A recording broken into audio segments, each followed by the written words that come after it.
Huh? I found myself muttering. I knew my husband had a tendency to do things on his own, but I never thought he would pull off something this massive. What do you mean by that? My husband laughed, carefree, on the phone. It's just as I said. My mind went blank at the thought of it all. My name is Lily. My family was not rich. We lived with my father's grandparents, so we had a good home, but my father became ill in his 40s, so my mother had to earn money on her own to pay for his treatment and the family's living expenses. We lived paycheck to paycheck. Even as a child, I understood that. My grandfather, however, insisted that he did not want to work anymore, even though he had reached retirement age, and my grandmother, who had never worked, often abused my mother to pass the time instead of working. My mother was desperately trying to cope with it all by herself. One day, my mother, who never complained, whispered to me in between housework, "You shouldn't live with us," and it remained in my memory forever. My father was always apologetic, and he cared for my mother and me. His illness worsened and he passed away before I reached adulthood. Then, sometime later, I decided that I wanted to live with my mother when I became an adult. My mother was a patient person, and after my father left, she spent her days caring for her parents-in-law and working part-time. She worked hard, even though they complained to her to take care of them and do her job. I wanted to take my mother out of this old, leaky house someday and set her free. I had always had no trouble studying, and once I had the goal of living alone with my mother, I studied hard, went to a good school, and received a job offer from a well-known company while earning a college degree. After that, I was committed to saving my salary by shuttling back and forth between my parents' house and the office. Thanks to this, I was able to put my grandparents in a retirement home and free my mother from nursing care. I approached my mother about moving out of her current home and finding a new one, but she said it was fine because she could still afford to live there, and told me to spend some money on myself once in a while. I know somehow that you are saving for me, but it's enough. You paid for your grandparents' retirement home. You're still young. You should spend more money for yourself, she said to me. I had seen how hard my mother had worked for so long, and I was determined to repay her more. But she insisted that she wanted this house, which she had lived in for such a long time and knew how to use. So while continuing to save money for the house, I tried to focus on other things a little more. I have been avoiding girls' night outs and drinking parties with coworkers, which I used to think of as a waste of money. But I began to attend these events once in a while as a reward for myself. I met my husband at a drinking party held with people from the company. I thought there was one face I did not recognize, but that person was a male employee's classmate from college. He was in a completely different line of work than I was, and I enjoyed listening to him talk about his work. People around me laughed at me, saying, "You talk about work even at a time like this?" He and I got along well, and we went from dating to marriage in no time at all. At the time, I was happy with this smooth sailing life. Looking back, I think it would have been better if I had gone through a little bit of an ordeal. When my mother heard about my marriage, she was as happy as if it were her own. She told me that I had found a good man. My mother jokingly told me, "This is finally a weight off my shoulders," she said. My husband understood my mother, who raised me with her own hands. He said he could never have done what she did. I was very proud of my mother. When I met his mother, I was nervous about it. Him and my mother got along, but what would his parents think of me? He tried to calm me down by telling me that his parents are not so strict. He told me that they can be rather gruff, but in the end, my nervousness did not dissipate until we met. "I'm home," he exclaimed from the doorway. His parents' house was a bit old, but there was something nostalgic and comforting about it. I could vaguely hear what was probably his mother's voice coming from the living room. "Sorry, it took me so long to clean up." My first impression of his mother-in-law was that she was a friendly person. She was bright, lively, and above all, easy to talk to. My future wife is here to greet you. Hearing the word wife, I felt my heart beat faster. I have been here with the intention of getting married, but when he calls me that, it makes me swoon all over again. We were soon ushered into the living room. It's nice to meet you. My name is Lily, and your son and I have been together for a while. My mother-in-law responded with a smile and said hello, then turned to him. She's such a cute girl. You don't deserve her. My mother-in-law said this, and my husband smiled shyly, and so did my father-in-law. I can't believe you're getting married, he said. The conversation was so relaxed from start to finish that my anxiety was completely gone. The time between meeting the parents and the wedding ceremony went by surprisingly quickly, partly because we were both working. Once we had decided on the dress and table arrangements, the wedding was just around the corner. It was a good memory for me that we hurriedly made the invitations together in time for the wedding. My mother also looked at my in-laws and said, "They seem like good people." She sounded relieved. My in-laws always took care of me when I went to their house. It was about 6 months into our marriage that a dark cloud began to hang over our peaceful, newlywed life. My husband had been promoted and his salary had gone up a little, but he was now completely busy. We used to share the household chores on a strictly rotating duty system, but he sometimes came home late at night, so the household chores were now completely my responsibility. It's a busy season right now, so I have to be patient for a while. Besides, now that we are a couple, we have to overcome difficulties together. As I cook dinner, I imagine my husband working frantically at the moment. He's been texting me to go ahead and eat. I feel bad that I'm the only one who can eat while he's working so hard. So I waited until he came home. I'm home. By the time I heard his voice, it was already past midnight, and I was half asleep, waiting for him to come home. Oh, welcome back. You haven't eaten yet? My husband looked a little surprised and looked at the side dishes lined up for two on the table. I wanted to eat with you, and I think I dozed off before I knew it. I watched him put his bag down and heat up the side dish in the microwave. I need to talk to you. I looked back at my husband, who was staring blankly at the microwave. What is it? I thought he was just complaining about his work, but then the unexpected words came to me. Can you quit your job? What? My body froze involuntarily at the sudden suggestion from my husband. Inside the quiet apartment room, the only sound I heard was the dull hum of the microwave oven. Why? For a moment, I felt as if I was in a trance. I think I'm going to be even busier from now on. So I want you to be a housewife and support the family. But... My husband continued to talk as if to suppress my words. I think if we continue to work together, the burden will fall entirely on you. Besides, my salary is scheduled to go up in the future, so even if you don't work, I'll still support us. It was true that we could live on my husband's salary alone, which he had shown me. But then my secret dream of building a house for my mother... But I don't have a hard time living the way we do right now. But for some reason, my husband stubbornly insisted that I become a full-time housewife. Strictly speaking, I could already build a house for my mother without our premarital savings.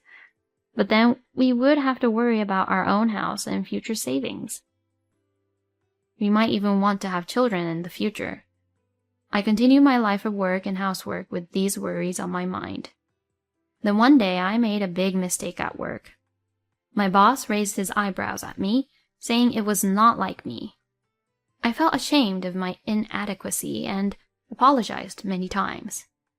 When I got home and was having a late dinner as usual, I inadvertently told my husband about it.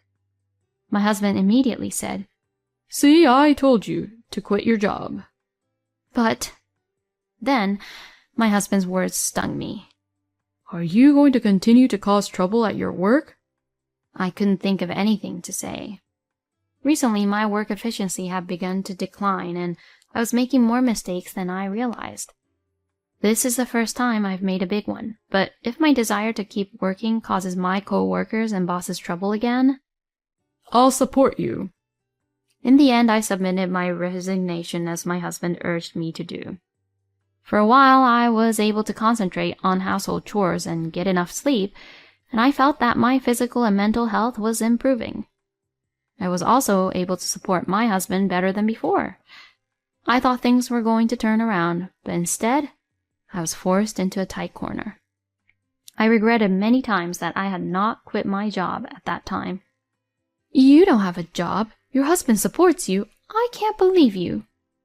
As soon as my mother-in-law found out that I had become a full-time housewife, her attitude changed drastically. It was not only my mother-in-law, but also my father-in-law. You married our son because you just wanted to spend all day lounging around, didn't you? Their sarcasm grew tougher each time we met. At first, it was just something they said when I visited their house, but now they come over to our apartment because they're home all day anyway. My in-laws would sit on the couch and tell me to get them another cup of tea or a meal. Sometimes, they would look in the corner of the house and say, "You're a housewife and you can't even clean?" And they began to make the typical degrading comments. Since it happened so frequently, I felt numb to it, so I would just ignore them. I was feeling much more stressed than when I was working. Even my husband, whom I depend on, said to me, I'm taking care of you, so you should at least do a perfect job at timing your meals. His demands escalated. He would get angry at me, saying it's common sense that I would be able to do certain chores. I would have been more comfortable if I had been working. My in-laws now come to our home without calling in advance. I was constantly on edge and felt more stressed by the day. I went to the hospital and was told it was due to temporary stress, and when I told my in-laws several times that I was sleeping in today, they now began to suspect I was having an affair. To top it all off, my husband told me, You need to take better care of my parents. He didn't seem to care about my health at all. I was exhausted. Then one day, my husband took a paid day off and invited me for a drive. I had completely forgotten about it until I heard the reason, but it was my birthday. I was tired, but I hadn't been on a road trip in a long time. What's more, he had something to show me. For the first time in a long time, my heart was fluttering, as it had when we were dating. Thank you. For the first time in a long time, I thanked my husband sincerely. But the car was going down a different road than I had expected. I was expecting some sort of restaurant with a nice view, but here we are. It was a 20-minute drive to a residential area. In front of me was a newly built house that was about 2 times larger than the other houses. It looked like a 2-family house, and in front of the house stood my parents-in-law. What?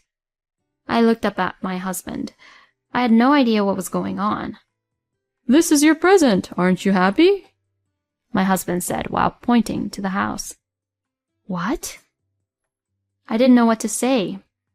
You guys took so long. My in-laws walked toward us with smiles on their faces.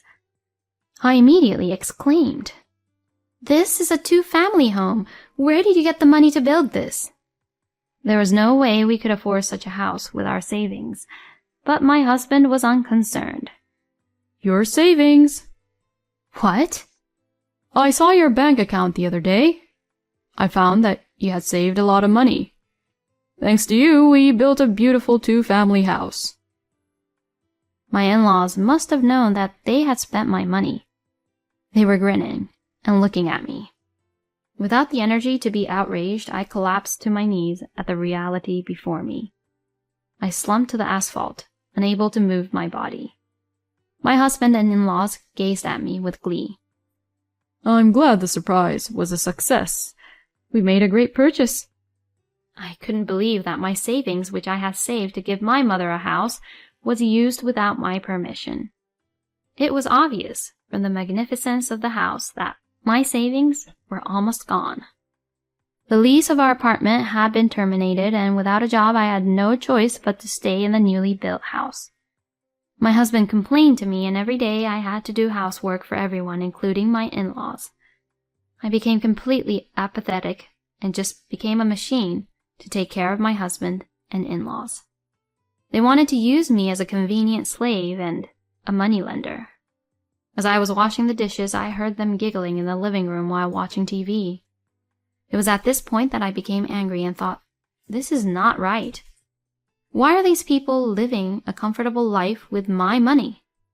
Why do I have to go through such hardship every day? My doubts soon turned into strong anger. I will get revenge on these 3 people.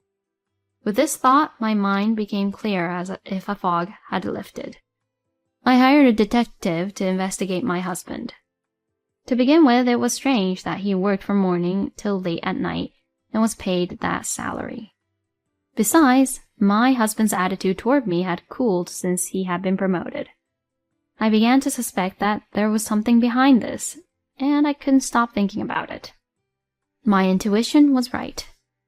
2 weeks later, the detective showed me many photos of the scene of an affair, a young woman and my flirtatious husband. They seemed to meet frequently, and the evidence was easy to gather. I then consulted a lawyer and planted a recorder in our house. The purpose was to record my parents-in-law's treatment of me as evidence. The lawyer said that if I could get audio evidence, I could prove what they had done, and I could also claim alimony. The house was supposed to be for my mother, who had gone through a lot of hardship. And then the 3 of them entered the house knowing nothing. I will not forgive them. I first played a loud recording of my parents-in-laws yelling at me from my balcony so that all the neighbors could hear it. The neighbors were suspicious at first, but soon realized that it was the familiar voice of my mother-in-law. They were all puzzled and was trying to figure out what was going on. "What are you doing?" My mother-in-law's angry voice sounded exactly like the yell in the recording. My mother-in-law noticed this and said, "No, this isn't what it looks like." But it was too late. My in-laws rushed to the 2nd floor to come see me, and I said to them, "I can't take it anymore. I'm getting a divorce." I declared this to my in-laws. It seemed that my husband immediately heard about the commotion. It was only 7 o'clock at night, but he came home. "You! What have you done? How dare you humiliate my mother and father?" I tried to remain calm. "You're home early. You usually work until midnight," I told him. For a moment, my husband was upset. "I had to beg them to let me go home early because things were tough at home. You're giving the company a hard time. It's your fault." He yelled at me menacingly. But I was no longer afraid of my husband's yelling. "Oh, I thought you were at your lover's place again." At those words, all 3 of them froze at the same time. My mother-in-law said, "Are you crazy?" But her expression remained the same. Then my father-in-law, as if in retaliation, banged on the desk and yelled at me. "You grew up poor, so we took you in. So it's only natural that you should show this level of filial piety." "That's right. You're so picky about money, but when you get married, your property belongs to you and your husband. Don't think that you can spend it as you please." Both my mother-in-law and father-in-law, perhaps energized by the situation, began to yell at me in their usual tone of voice. "Don't you know the law? If I get married and it's money I saved before we got married, it's mine. You are parasites living on my money." "What?" My mother-in-law choked on her words. Parasites. That's what my mother-in-law used to call me. This time I had to remind her who the real parasite was. In the presence of my lawyer, I confronted my husband with the divorce papers. At first, my husband said to me, "Is this some kind of threat? I won't budge, you parasite." He said. "I can take your words as evidence of domestic violence," my lawyer said, and that shut him up. I'm going to charge you for taking and spending my money without my permission for what the three of you did and said, and for your cheating on me. The three of them widened their eyes. My husband says that the affair is all a lie, so I told him. I didn't want to show this in front of your parents, but I laid out the photos in the envelope in front of my husband. The look on my husband's breathless face was truly exhilarating. As a result, my husband and in-laws decided to pay me alimony, and the house, which I had bought with my savings, became mine. I immediately replaced the locks and evicted the three of them. Immediately after the divorce, the three of them yelled at my doorstep, but the visits naturally ceased as they could not bear the eyes of the neighbors, who heard the outbursts left on the recorder. The house is now occupied by my mother and me. I'm not getting married for a while, but I'm glad I did this. You did me a great favor. My mother seems to have liked the house more than she expected. She now holds tea parties with her friends every once in a while. A friend of mine asked me if I would help out at a company she recently started, and now I am spending busy but enjoyable days as a full-time employee. It seems I am a workaholic after all. Incidentally, my ex-husband was fired after he was caught cheating on me at work. Apparently, his boss found out that he went to a hotel while he was on his rounds. Apparently, his work attitude had been bad since he was promoted, and there was no upper management to oppose him. The person with whom he was having an affair was his coworker, and she apparently resigned voluntarily once rumors started spreading about her. It was probably a good thing for me that she was not fired. After all, I had demanded compensation from her as well. If she doesn't pay it, she'll be in trouble. The reason why I know this story is because the company where my ex-husband used to work is now an important business partner of ours. It is still a small company, but I am proud of the fact that they already have a good reputation. My in-laws cannot live on their pension, so they are working part-time for low wages to pay the rent and living expenses, including their unemployed son. Sometimes they would say outrageous things like, "I was supposed to live in a mansion," or "We've been cheated." My ex-husband is also having a hard time because he is being forced to build a house as soon as possible. But the construction workers told them that it would be impossible unless they work as well, and they have been quiet for now. My ex-husband seems to be having a rough life now, but it's just a nice feeling for me because I know his true nature. Let's go. I turn around with a start at the sound of my mother's voice. We are going shopping today. I need to forget the bad memories as soon as possible and enjoy life. Thank you for watching.